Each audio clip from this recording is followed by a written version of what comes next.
Buenas tardes, hoy les voy a hablar sobre los siguientes temas. Primero, los conceptos generales de los fundamentos pedagógicos. Es el conocimiento que se construye con base en la práctica, da cuenta de procesos de interacción, individuo, sociedad y cultura. Los estudiantes identifican desde la epistemología cómo conocen y las interpretaciones que nacen e influyen en sus construcciones conceptuales. Las experiencias generadas en la práctica determinan impactos de carácter ideológico y cultural que permiten proponer acciones transformadoras para los contextos donde interactúan. Modelos pedagógicos. Constituyen modelos propios de la pedagogía reconocida no solo como un saber, sino que también puede ser objetivo de crítica conceptual y de revisión de los fundamentos sobre los cuales se haya construido. Este es el método tradicional, el que influyó en los procesos de enseñanza y en los sistemas educativos. Es un aspecto importante de considerar en este modelo pedagógico el rol del maestro. Bajo el propósito de enseñar conocimientos y normas, el maestro cumple la misión de transmisor. El aprendizaje también es un acto de autoridad. El conductista. Se considera que la función de la escuela es la de transmitir saberes aceptados socialmente. Las etapas para llegar al dominio de destrezas y aprendizajes deben ser subdivididas en tareas pequeñas y los reforzamientos deben ser contingentes al logro de cada conducta. Progresista. Está fundamentado en las ideas filosóficas que plantea el pragmatismo. El progresismo pedagógico propone que con la educación social la sociedad asegura su propio desarrollo. Para el progresismo, cada experiencia social es esencialmente educativa. Cognitivista.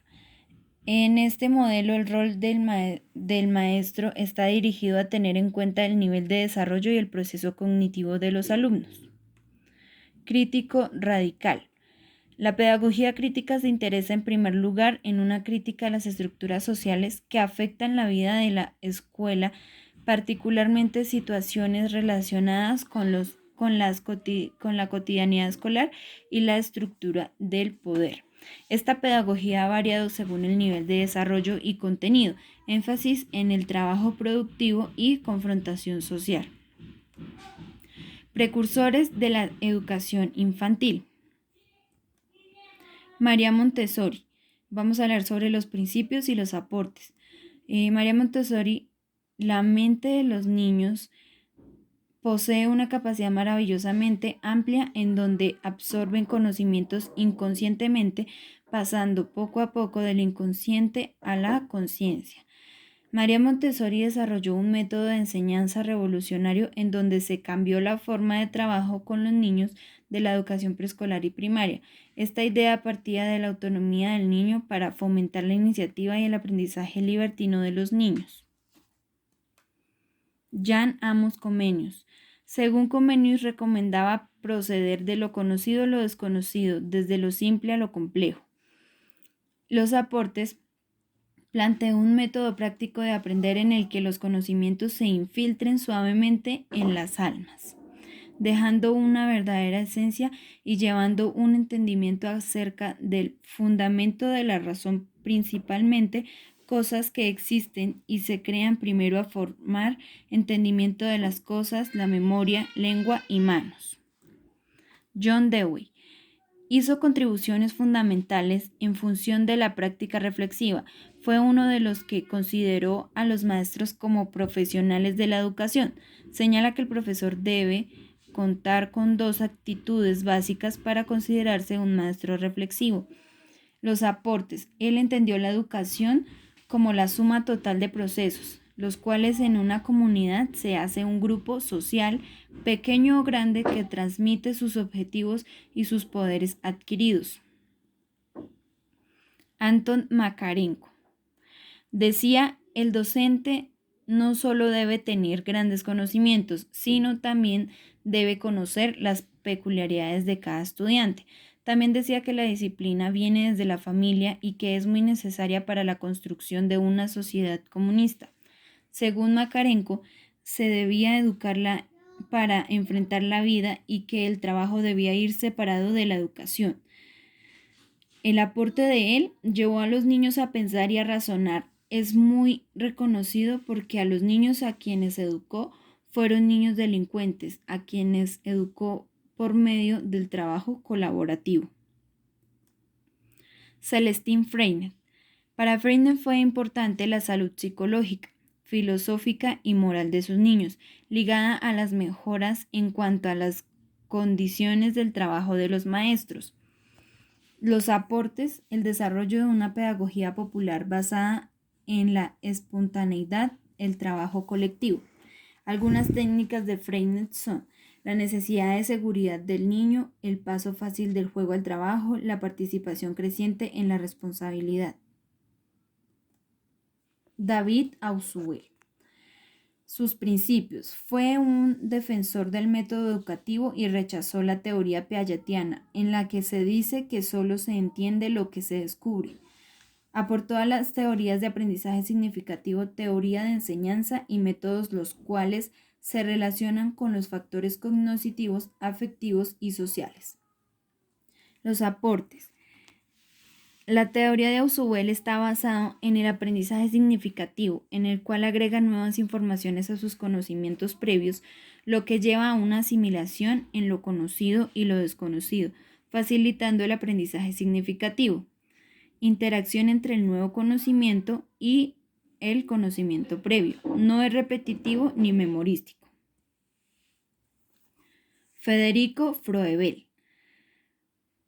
Fue creador de la educación preescolar y del concepto del jardín de infancia, defensor del desarrollo con niveles, infancia, niñez, pubertad, juventud y madurez. Según Froebel, el niño se expresa a través de las actividades de la percepción sensorial, el lenguaje y el juguete. Los aportes. Fue el primer educador en hacer hincapié en el juguete y la actividad lúdica, para aprender el significado de la familia en las relaciones humanas. Según Froebel, el maestro debe conocer las etapas del desarrollo del individuo para llevar a cabo la tarea con éxito. La educación de los niños se lleva a cabo a través de 3 operaciones: acción, actividad y juego. Juan Carlos Negret. Negret fue un psicólogo colombiano. Según su teoría, leer y escribir no debían ser procesos de repetición. En palabras de este pensador, la escritura está hecha para contar historias y el niño nunca deja de contar. Tal como aprende a hablar, aprende a escribir. Aportes. Programas de letras. Parte de los conocimientos del niño frente a un proceso de lectura y escritura en donde entiende que sus frases tienen sentido y comunican algo. Los procesos son garabatos, palos y bolitas, letras en desorden, vocales, consonantes pero siempre con sentido. Así el código no sea correcto, cuentan historias y comunican ideas concretas. Miguel de Zuviría. Principios. La educación y el afecto deben ir de la mano. La educación actual se preocupa más por información en valores, puesto que el esquema de la familia ha cambiado y el deterioro de la familia nuclear ha llevado a la preocupación de educar a la afectividad. El aporte. Fue creador del enfoque de la pedagogía conceptual. Busca formar talento y competencias afectivas. Para transformar un niño en la afectividad se deben tener en cuenta las llamadas 6 tareas de la existencia: intelectual, proyectivo, existencial, interpersonal, íntimo y personal. Hermana Sagasti. Su método se basa en respetar la libertad y espontaneidad del niño a través de su independencia en el trabajo y la presentación de contenidos de forma lúdica. Los aportes. En su teoría desarrollan algunos aspectos importantes que son fundamentales en la enseñanza. Educación sensorial. Se desarrolla ordenando por color, materias y formas de objetivos. Instrucción intelectual. Se basa en la exploración del mundo y la percepción natural de los conceptos. Educación del sentimiento. Contra la agresividad se desarrolla practicando la religión y la educación física. Significado y sentido de la educación preescolar. La educación favorece el desarrollo humano potenciando todas las dimensiones, por eso es importante que los niños y las niñas en sus primeros años de vida puedan interactuar en ambientes de calidad, afecto y seguridad moral, los cuales favorecen su aprendizaje y una manera significativa. 4 pilares del conocimiento de la educación. Aprender a conocer consiste en que el niño y la niña aprende a comprender el mundo que lo rodea y a desarrollar sus capacidades para que así aprenda a vivir con dignidad y sepa aprovechar todas las oportunidades a lo largo de la vida. Aprender a hacer. Esta tiene que ver con el desarrollo de las competencias para que los seres humanos sean capaces de hacer frente a diversas situaciones, problemas y a trabajar en equipo. La educación preescolar es un generador de posibilidades de gozo, conocimiento y bienestar para los niños y las niñas, ya que es una oportunidad de construcción permanente. Aprender a vivir juntos. Esto implica que los niños y las niñas aprendan a convivir, compartir, respetar las ideas, gustos y pensamientos de sus compañeros, fundamentando siempre el descubrimiento gradual por el otro y ayudándolos a prepararse para tratar de solucionar conflictos, ya que los niños y las niñas en esta edad aprenden a ser personas solidarias y cooperativas. Aprender a ser. La función de la educación es participar en los niños y niñas la libertad de pensamientos, juicio, de imaginación. Esto es vital para que logren desarrollarse de forma adecuada. La educación preescolar propende brindar una buena atención a la educación con equidad donde los niños puedan satisfacer sus necesidades vitales, pero donde las formas de satisfacerlas se fundamentan en una pedagogía con pertinencia cultural. Historia de la educación fundamental en Colombia. De la educación infantil en Colombia. Periodo colonial. La vida del niño a esta edad se reducía a los márgenes de la familia. Educación dependía de padres o tutores. En 1844, a finales del gobierno de Pedro Alcántara, se habla por primera vez de la creación de las salas de asilo, destinadas a los niños de sectores más pobres. En 1870, en la administración de Eustorgio, se reglamenta y define orgánicamente las salas de asilo. A los asilos les correspondía la labor de protección y cuidado de la niñez abandonada. Algunos de los encargados de estas instituciones tomaron los modelos de trabajo de Froebel o de Montessori. Este modelo de los asilos provino de Francia en el siglo XIX. Sus precursores fueron Cochin, el pastor Oberlin y M. Millet.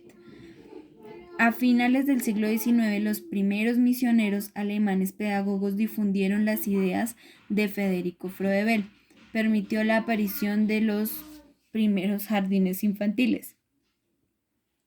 En 1900, a través del presidente Manuel Marroquín, se organizó el primer establecimiento de preescolar. Agustín Nieto Caballero fundó el Gimnasio Moderno, primer establecimiento preescolar en Bogotá. En 1917 se promulgó la Ley 25 y se creó el Instituto Pedagógico Nacional para institutoras de Bogotá, con propósito de prepararlos para la escuela superior y normal. Se aprobó creación de una sección especial para formar maestros de kindergarten. La doctora Radker creó la Escuela Montessori de Bogotá, pionero en la formación de maestras preescolares. En 1939 se establece el decreto 2102 del Ministerio de Educación Pública. El objetivo de la educación es creación de hábitos necesarios para la vida y un desarrollo armónico de la responsabilidad, no existían mecanismos de vigilancia para el funcionamiento de los preescolares. En 1946 se dictó la Ley 83, Código del Niño. En 1968 se crea el ICBF, Instituto Colombiano de Bienestar Familiar. En 1976 se incorpora por primera vez la modalidad del preescolar al sistema educativo colombiano. En 1976 reconoce el estatus universitario a una actividad que no tenía incidencia en la formación y desarrollo del niño. Los métodos de Froebel, Montessori y de Clory ya eran conocidos en todos los centros educativos. En 1978 se crea la carrera de licenciatura en educación preescolar en la Universidad Pedagógica Nacional. El currículo de la educación preescolar comenzó a gestionarse. En 1987, el currículo permitió precisar las áreas y temas relacionados con el preescolar. En los 90 se observa el cambio de gobierno con respecto a la atención y la preocupación por la población infantil. Por lo tanto, se establecen normas y leyes sobre los derechos de la niñez. En 1989, el Gobierno Nacional se suscribe a los términos de la Convención sobre los Derechos del Niño adoptado por las ONU.